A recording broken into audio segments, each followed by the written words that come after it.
Tapi remedial itu adalah melalui pembimbingan. Dibimbing materi, misalnya siswa A, materi yang tidak dipahami adalah A, B, C atau 1, 2, 3. Maka materi yang tidak dipahami itu tidak bisa dijawab soalnya. Itu yang menjadi bahan bimbingan kita kepada anak. Kemudian pelaksanaan pembimbingan pun tidak harus formal. Kalau misalnya tinggal 2 orang, ya undang saja ke ruangan kita, dibimbing kepada ibu. Kalau misalnya sudah banyak, berarti sistem klasikal, mungkin menggunakan ruang kelas dan dibimbing Bapak Ibu. Pelaksanaannya Bapak dan Ibu, pelaksanaannya tidak berada pada waktu pelaksanaan pembelajaran. Jadi di luar KBM ya. Jadi di luar KBM. Nah, pernyataan saya tadi bahwa remedial itu dilaksanakan sebelum memasuki lingkup materi baru, dan yang kedua sebelum memasuki pertemuan berikutnya. Nah, pertanyaannya bagaimana kalau misalnya mata pelajaran yang 2 kali masuk kelas itu dalam 1 minggu, misalnya matematika, bahasa Indonesia, bahasa Inggris, itu rata-rata kan 2 kali. Maka jadwal pertemuan pertama hari Senin, jadwal pertemuan kedua hari Selasa. Kapan saya bisa melakukannya? Karena harinya berurutan, berdekatan lagi, Bapak dan Ibu. Maka Bapak dan Ibu, kalau dia belum masuk di lingkup baru pertemuan berikutnya, maka 2 pertemuan ini Bapak dan Ibu bisa diremedi. Tetapi kalau terpisah, misalnya pertemuan pertama hari Senin, pertemuan kedua hari Rabu atau hari Kamis, maka sebelum hari Rabu Kamis lakukanlah remedial. Pembimbingan Bapak dan Ibu. Jadi pembimbingan kepada peserta didik dalam rangka pencapaian kompetensi yang ada pada tujuan pembelajaran. Bisa dipahami Bapak dan Ibu? Ya. Bisa ya? Ya. Nah, selanjutnya setelah bisa dipahami, apakah bisa dilaksanakan? Tidak bisa Pak. Nah, kira-kira bagaimana Pak Tahir? Ketika kita mau remedi itu tidak ada waktu untuk.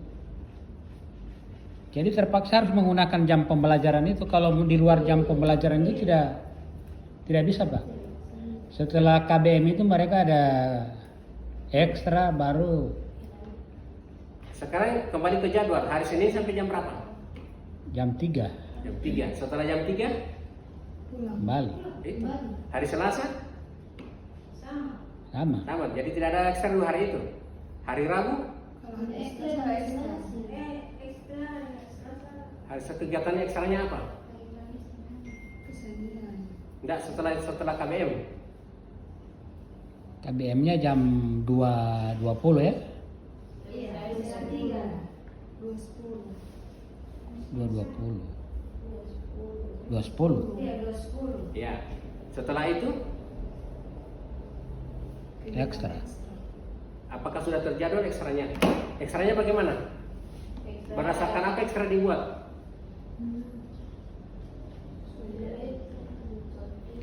Ada mengaji, kesenian, olahraga, baru pramuka. Kecuali hari Senin yang tidak ada. Nah, Bapak dan Ibu, kalau di kurikulum Merdeka, kalau di kurikulum 2013 kemarin kita membuat ekstrakurikuler itu sesuai dengan tingkat kesiapan sekolah.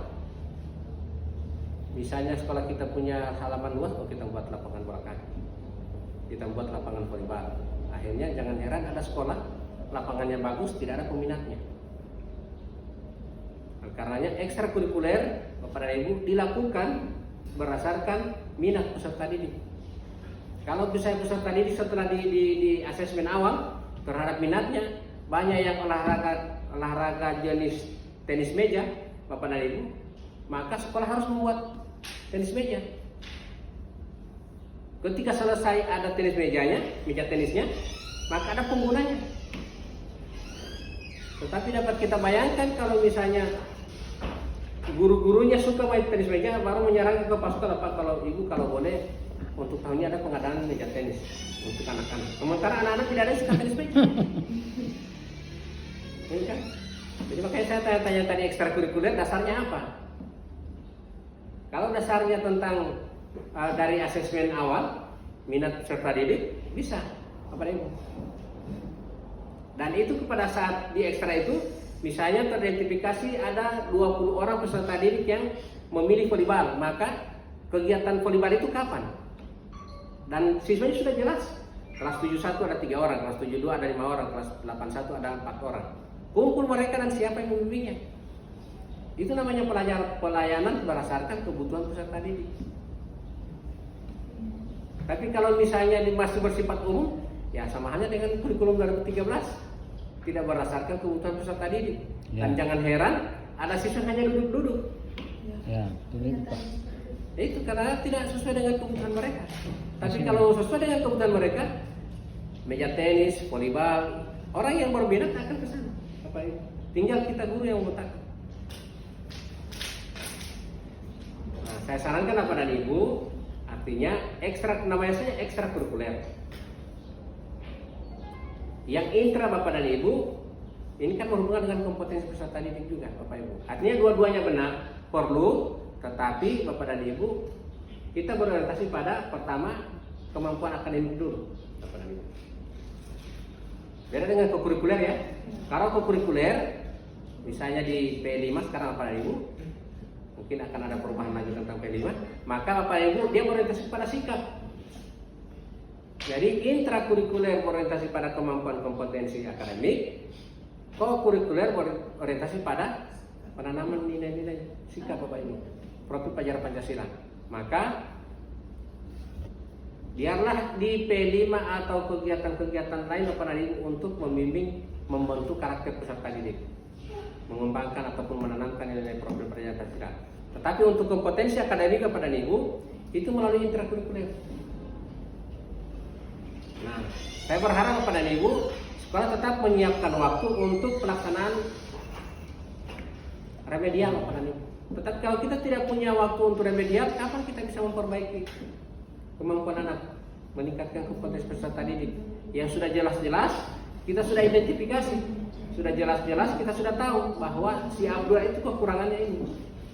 Nah, kalau itu tidak diremedi, masuk lagi di lingkup berikutnya, di sana lagi ada beberapa materi yang tidak diremedi, masuk berikutnya lagi, Bapak dan Ibu, nanti di ujung semester atau di kenaikan kelas, Bapak dan Ibu, peserta didik itu tidak mampu beberapa kompetensi, dan sementara sudah harus ikut kelas 8.